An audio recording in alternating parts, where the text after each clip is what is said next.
Baudouin. Merci David Bertrand, on vous retrouve demain. Matin Première. Une nouvelle série, un nouvel invité ce jeudi. Bonjour Ayrton Toued. Bonjour Esmeralda, bonjour tout le monde. Alors retour à la source avec vous, alors que Spider-Man continue de tisser sa toile. Voici qu'une autre franchise super héroïque est de retour cet été, non pas au cinéma mais en série avec Lanterns, un projet intrigant qui doit relancer la mythologie de Green Lantern et ses fameux projecteurs de l'espace en costume vert. Le comics a déjà été adapté il y a 15 ans pour un résultat unanimement décrié. Ce matin, on retourne à la source de ce film, à la réputation peu envieuse. Que ceux qui devant le mal se prosternent. Règne la lumière. Des Green Lanterns! Alors Esmeralda, je vous propose de revenir en 2011. Oui, à cette époque, le studio Marvel a déjà posé les fondations de son univers partagé qui va connaître un succès croissant avec Iron Man, l'incroyable Hulk, Thor et Captain America qui seront bientôt tous réunis dans Avengers. Mais la maison concurrente ne compte pas en rester là et donc DC Comics va à son tour bâtir sa propre saga interconnectée qui doit donc démarrer avec Green Lantern. Alors Green Lantern, c'est une série très populaire aux États-Unis dont la première publication remonte à 1940 et elle ne se focalise pas sur un super-héros unique mais sur une sorte de police intergalactique composée de milliers de membres. La Green Lantern Corps veille sur l'univers grâce à une bague qui confère d'incroyables pouvoirs. Mais c'est quoi tout ce vert?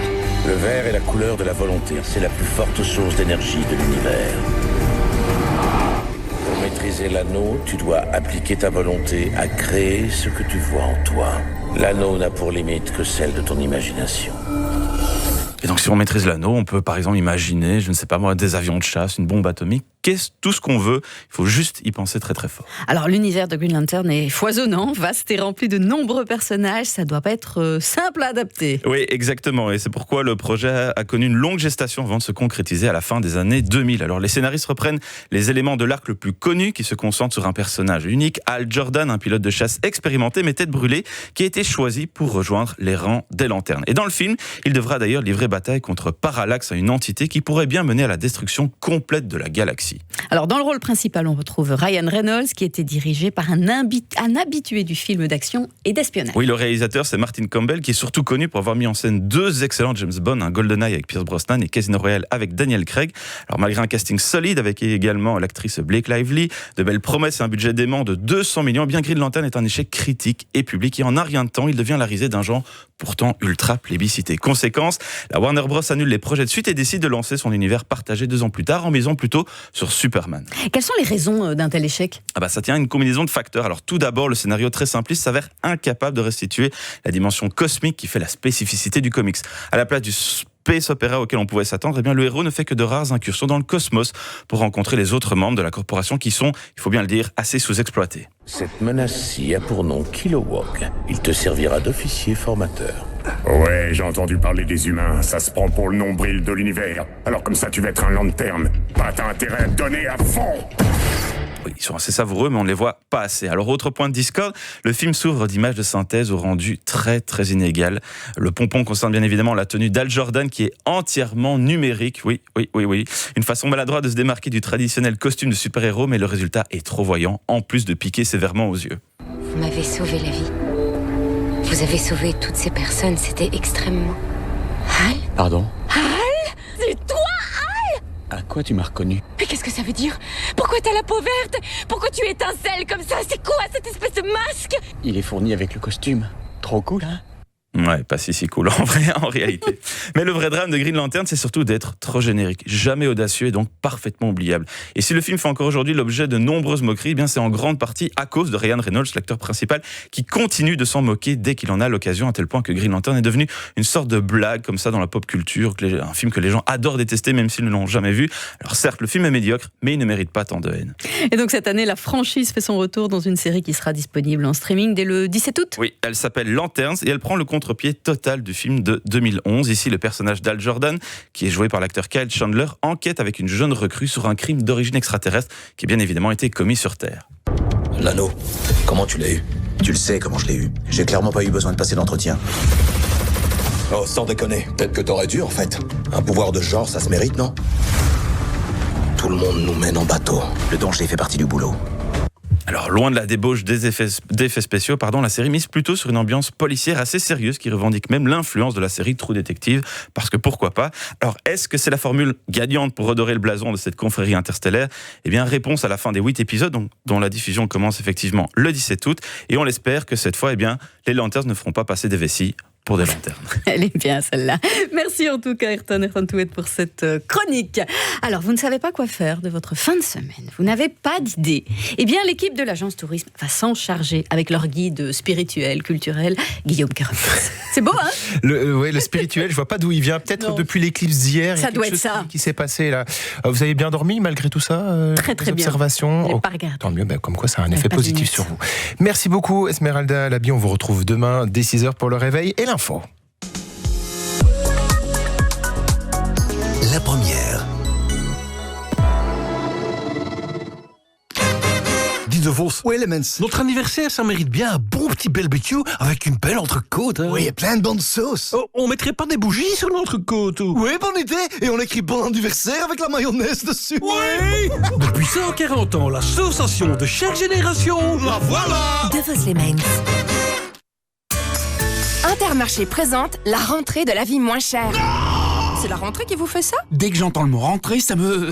C'est pour ça qu'on revient avec notre action chèque rentrée. Faites vos courses, épargnez jusqu'à 25 € et à la rentrée, passez de... Ah oui ! Intermarché, avec vous pour une vie moins chère. Ouvert ce 15 août. Conditions sur intermarché.be. 8h43, très heureux de vous retrouver. L'été, c'est aussi l'occasion de ralentir un petit peu, de sortir des sentiers battus et de redécouvrir des endroits qu'on pensait connaître. Chaque matin, jusqu'à 9h30, la première vous glisse quelques idées d'escapades, de lieux qui racontent une histoire, des rencontres qui donnent envie de prendre la route, parfois tout près de chez soi. Derrière chaque destination, il y a celles et ceux qui la font vivre, des passionnés, des amoureux de leur région, des passeurs de patrimoine et d'émotions. Et ce matin, c'est avec vous que le voyage commence, Nadia Salmi. Vous nous ouvrez les portes d'un lieu qui vous touche particulièrement, un de ces endroits qui nous marque et dont on garde forcément quelque chose. Quel est votre coup de cœur ? Bonjour Nadia. Bonjour, mais vous êtes poète. Ouais, c'est le seul côté spirituel, hein, voilà. Écoutez, moi aujourd'hui je vous emmène au Sartilmande sur les hauteurs de Liège. Sartilmande, je connais l'hôpital par là-bas. Donc voilà, il y a certainement beaucoup d'autres choses à visiter dans cette belle région de Liège en prenant de la hauteur. Autre rendez-vous de cette émission, la séquence consacrée aux professionnels du jour. Et le jeudi, c'est Visite Wallonia qui vient partager ses plus belles propositions d'escapade nature. Geoffrey Moulard avec toute une équipe de sites, toute une série de sites à visiter sans pollution et donc sans voiture. Que demander de plus ? On précise que la SNCB supprime quelques trains P, en raison de la chaleur, donc soyez prévoyants. Après 9h, notre reportage du jour vous proposera aussi une visite qui s'apprécie à pied. Retour sur un numéro des ambassadeurs consacré à la magnifique cité-jardin de Watermal-Boisfort. Nous retrouverons d'ailleurs ensuite par téléphone la guide du lieu, Nathalie.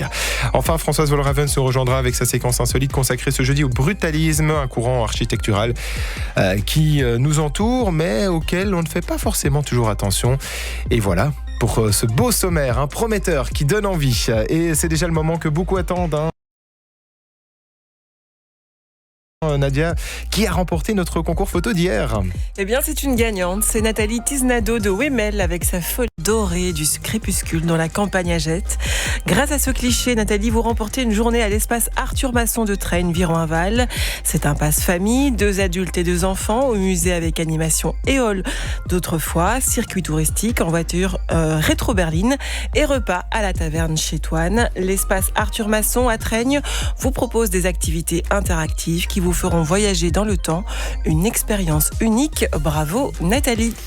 Et pour jouer à votre tour, c'est très très simple. Envoyez-nous votre plus belle photo d'un site ou d'un séjour touristique en Wallonie sur la première.be, sur la page de l'agence tourisme sur RTBF Actu. N'hésitez pas à tenter votre chance. Chaque jour, grâce à nos partenaires touristiques, un très beau cadeau est à gagner pour prolonger un petit peu les souvenirs de cet été 2026. Et pour découvrir le lot du jour, rendez-vous en toute fin d'émission. Il faudra un peu patienter juste après le bon plan chouette et pas cher de Nadia. Bienvenue dans l'agence tourisme. Imaginez une destination où tout est tout près de tout. Visite Wallonia, tout pour s'évader. 6h, 10h, matin première. Et Nadia, votre coup de cœur du jour ce matin nous emmène à Liège. Oui, on va prendre un peu d'altitude. On va aller sur les hauteurs de Liège, au